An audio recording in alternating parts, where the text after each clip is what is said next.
Olá, pessoal. Sejam bem-vindos a mais uma aula de Direito Empresarial. Hoje nós abordaremos o tema Sociedade Limitada. A gente vai perceber que sociedade limitada, ela é uma das sociedades mais comuns, mais simples existentes no Brasil. Vocês podem analisar pelo primeiro slide do material de limitada de vocês, traz que a previsão legal é do 1052 ao 1087. A sociedade limitada, a gente vai perceber também que, além de ser a sociedade mais comum, ela prevê que o seu investimento para o capital social ele seja feito em bens móveis, bens imóveis e dinheiro. E do mesmo jeito que a gente viu na parte geral, a sociedade limitada, ela não permite que seja feita uma composição desse capital com serviço, ok? Até pela impossibilidade de se mensurar o serviço. Quando a gente fala em sociedade limitada, a gente está falando que a sociedade limitada ela tem algumas vantagens. Vocês podem olhar no slide terceiro de vocês que nós trazemos alguma. Atuação integrada dos sócios, remuneração equivalente ao investimento, autonomia da empresa, preservação do negócio. O que seria isso? A gente precisa pensar que a sociedade limitada, de um modo geral, ela não traz uma necessidade de que você tenha um capital inicial mínimo. Esse capital inicial mínimo ou máximo, ele está diretamente ligado ao objeto de exploração econômica, porque precisa haver uma coerência muito grande entre o objeto de exploração econômica e o valor do capital social integralizado ou a integralizar. A gente percebe que isso também é considerado uma desvantagem, embora eu não veja desvantagem nisso, uma vez que você casa os dois. Você tem toda uma base legal para a sociedade limitada, que, como eu falei para vocês, está previsto no Código Civil. A sociedade limitada, ela poderá ser de natureza simples ou de natureza empresarial. Se ela for de natureza simples, precisará ser registrada nos órgãos de classe. Se ela for uma sociedade de natureza empresarial, precisará ser registrada na junta comercial, ok? Então, a gente precisa pensar que essa sociedade, ela depende de uma administração. E essa administração, ela poderá ser feita por sócios, administrador não sócio, pessoa física ou pessoa jurídica. Quando a gente fala na administração da sociedade limitada, que também está aí no material de vocês, vocês podem perceber que essa administração da sociedade, ela exige uma captação de talento, uma seleção de talento, uma organização da empresa, porque essa administração da sociedade limitada, como eu disse para vocês, ela poderá ser feita e ela terá que ter uma previsão no contrato. O contrato social, ele precisa dizer para a gente em que momento essa sociedade precisa ser administrada e quais as condições para a contratação desse administrador. Se ele será um administrador sócio, se ele será um administrador não sócio, se ele será um empregado, se ele será uma empresa que irá fazer essa administração. Então, tudo relativo à administração da sociedade, vocês vão ver que estão aí nos slides de vocês. Inclusive, prestem muita atenção, nós temos um quórum para a aprovação e nomeação de sócio. Observem que esse quórum varia de 2/3 do capital integralizado até 3/4 do capital integralizado. O mesmo acontece com a destituição, ok? Observem isso. Quando a gente fala do administrador não sócio, nós estamos falando de um empregado, ou nós estamos falando de uma empresa, ou nós estamos falando de um administrador que não faz parte do contrato social. Esse administrador não sócio, que está previsto também no Código Civil e está presente no material de vocês, a partir do 1061, vocês verão que é muito claro e muito objetivo que essa administração ela seja feita a partir da eleição desses administradores. Poderá ser um único administrador ou poderá ser mais de um administrador. A gente percebe que a administração da sociedade limitada, ela pode ser feita de uma forma mais clara, mais objetiva, prevista em contrato e feita em um documento em apartado. Porque vocês imaginem, se vocês tiverem que trocar o contrato social cada vez que trocar, a administração da sua sociedade limitada acaba se tornando algo improducente. A gente percebe que a responsabilidade do administrador é uma responsabilidade subjetiva. Isso quer dizer o quê? Que depende de análise de culpa ou dolo. Então, ele poderá responder criminalmente por aquilo que ele se envolver por dolo ou culpa. Agora, situações que ele não causou, como, por exemplo, o não pagamento de tributos porque não tinha dinheiro em caixa, ele não poderá ser responsabilizado. Nos slides para frente, a gente percebe também que nós temos aí a previsão do Conselho Fiscal. O Conselho Fiscal, ele não é um órgão obrigatório, mas ele é um órgão aconselhável. A gente precisa entender que quando a gente fala do Conselho Fiscal da Sociedade Limitada, que também está previsto no Código Civil a partir do 1066, vocês vão observar também que a partir do 1078 nós temos inclusive a Assembleia e quórum para a eleição desse Conselho Fiscal. É ideal que ele se inicie com 3 conselheiros e 3 suplentes. Então, o mínimo inicial aí, 6 pessoas para a administração desse conselho. O que seria esse Conselho Fiscal? Ele vai acompanhar a empresa nas questões de gestão, administração, controle, fiscalização. E a gente percebe que existe uma necessidade muito grande que você faça o acompanhamento das empresas até para evitar um problema maior, como fraudes, como falência. Mesmo não sendo obrigatório, ele é aconselhável. As deliberações da sociedade limitada, elas deverão ser feitas seguindo a previsão do 1072 do Código Civil. Como vocês podem ver no material de vocês, essas deliberações, elas deverão ser feitas pelos sócios através de assembleia ou reunião, deverão ser lavradas em ata, para que a gente possa, futuramente, se precisar, recorrer a essas deliberações.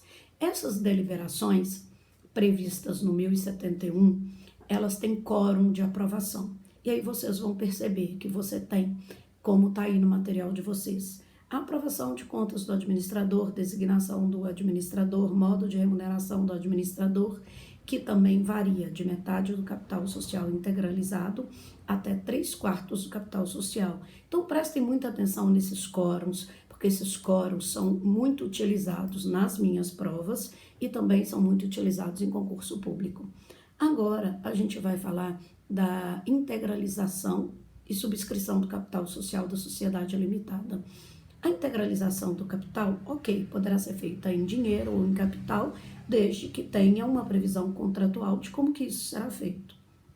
Agora, com relação à subscrição ou integralização, vocês verão no material de vocês para frente que a previsão, ela vem no Código Civil a partir do 1054. E no 1055 você tem a vedação legal de que essa integralização seja feita em serviço. A subscrição do capital social é uma promessa e essa promessa poderá ser feita de integralização em dinheiro ou uma promessa de integralização de capital. Lembrando que se trata de uma promessa. A não integralização dentro do prazo que o contrato precisa trazer dirá para nós a possibilidade de permanência ou não desse sócio. Isso tudo precisa ser previsto em contrato. Vocês vão perceber aí também que a sociedade limitada é uma sociedade de cotas. Essas cotas, elas não precisam ser iguais ou desiguais. A lei diz que ela poderá ser da forma que os sócios quiserem. Poderá ser 99% mais um, 33% para cada um, 30, 30, 40. Então, elas poderão ser iguais ou desiguais. Ok? Vai depender de quanto cada um integralizou no capital, porque, inclusive, a retirada de cada um e os prejuízos que cada um responderá será de acordo com as cotas que ele efetivamente integralizou. As formas de integralização do capital social na limitada é o mesmo que da parte geral. A integralização se faz em dinheiro ou em patrimônio, conforme o contrato social, e essa subscrição ela tem que ter prazo. Se ela não tiver prazo, você se casa com esse sócio e não consegue mais retirá-lo da sociedade. Nós temos modificação do capital social, a modificação para aumento e modificação para diminuição. Lembrando que o aumento do capital social, ele precisa ser aprovado por 3/4 da cota do capital já existente e ele precisa ser justificado por alguma situação, como, por exemplo, o acréscimo de um objeto no CNAE, um novo objeto, um objeto correlato, ou a inclusão de um novo sócio, ok? A gente percebe que já a redução do capital social, como vocês vão ver aí no material de vocês, essa redução do capital social, ela tem que ser justificada também, com base no 1082. E vocês vão ver que caso que ocorram perdas irreparáveis, hipótese de ser excessivo em relação ao objeto social da empresa, as hipóteses de um ou mais sócios se retirarem da sociedade, no caso de redução ou exclusão de sócio. Já a cessão de cotas na sociedade limitada, ela também se faz como se faz na parte geral. Se o contrato não trouxer uma previsão para a cessão de cotas, a lei também não traz. Sendo assim, não caberá aos sócios definirem o direito de preferência. Se o direito de preferência não tiver resguardado pelo contrato social, corre risco daquele sócio que não quer mais permanecer na sociedade, ele dispor de suas cotas para terceiros, inclusive terceiros alheios à sociedade, ok? Outra coisa que a gente precisa saber sobre cessão de cotas é que o contrato social precisa trazer todas as formas de resolução da sociedade, seja parcial ou seja integral. A gente percebe, falando de resolução de cotas e ainda trazendo aqui para o material de vocês, a resolução de cotas, ela pode ser total no caso de dissolução da sociedade. Ela poderá ser parcial em algumas situações previstas, por exemplo, como vocês verão aí no material de vocês. 1028, morte do sócio. 1029, exercício do direito de retirada do sócio. 1030, exclusão judicial. 1030, parágrafo único, exclusão de pleno direito. 1085 e 86, exclusão judicial. E 1077, direito de recesso. A gente vai ver que a sociedade limitada, ela poderá ser formada em razão do capital, em razão da pessoa, ou híbrida, que nada mais é que em razão das duas. Se a sociedade for feita em razão do capital, poderá, em caso de morte de sócio, haver substituição desse sócio. Agora, se for feita em razão da pessoa, não haverá substituição do sócio. Será feita a liquidação da sociedade, dos haveres, serão pagos para o espólio, para os herdeiros desse sócio que faleceu, o que é dele de direito, e aí caberá aos sócios remanescentes decidir se colocarão ou não outro sócio. Ok, pessoal? E a gente ainda percebe, quando a gente fala em exercício de retirada do sócio, que é um direito do sócio sair da sociedade quando ele quiser. Ele só precisa comunicar os sócios com antecedência, desde que você tenha uma previsão contratual para que esse prazo seja estabelecido. Agora, a exclusão judicial é quando, por ordem judicial, né, uma decisão judicial, o juiz decide que aquele sócio não permanecerá mais na sociedade. Exclusão de sócio extrajudicial, ela ocorre quando o contrato traz essa previsão, que aí será aplicada uma situação de justa causa contratual, e essa justa causa contratual, ela precisa que as previsões estejam claras e bem delineadas no contrato. Ok, pessoal? A gente tem a chamada exclusão de pleno direito, tá? Que é aquela exclusão que traz também algumas hipóteses de exclusão extrajudicial que precisam estar delineadas no contrato de experiência, no contrato de sociedade. Então, excluam que eu falei de contrato de experiência, mania do direito do trabalho, desconsidere. Então, vamos lá. Retomando, o nosso contrato social, ele tem que trazer algumas situações para exclusão extrajudicial. Como vocês podem ver no material de vocês, eu estou até acompanhando por ele aqui, é necessária a deliberação da maioria dos sócios, representando metade do capital. Ele precisa praticar uma falta grave e essa falta tem que ser praticada por esse sócio que está sendo excluído.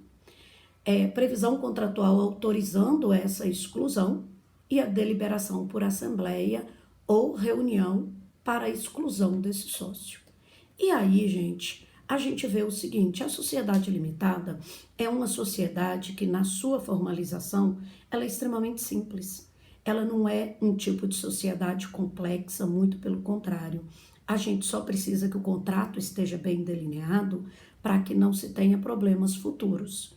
Então, pessoal, estudem bastante o material da limitada. Vocês perceberam que eu gravei essa aula acompanhando, inclusive, a sequência do material de vocês, para que nas próximas aulas a gente não tenha nenhum tipo de dúvida com isso e que nessa aula não tenha ficado nada para trás e a gente possa, nas aulas seguintes, estudar um pouquinho mais.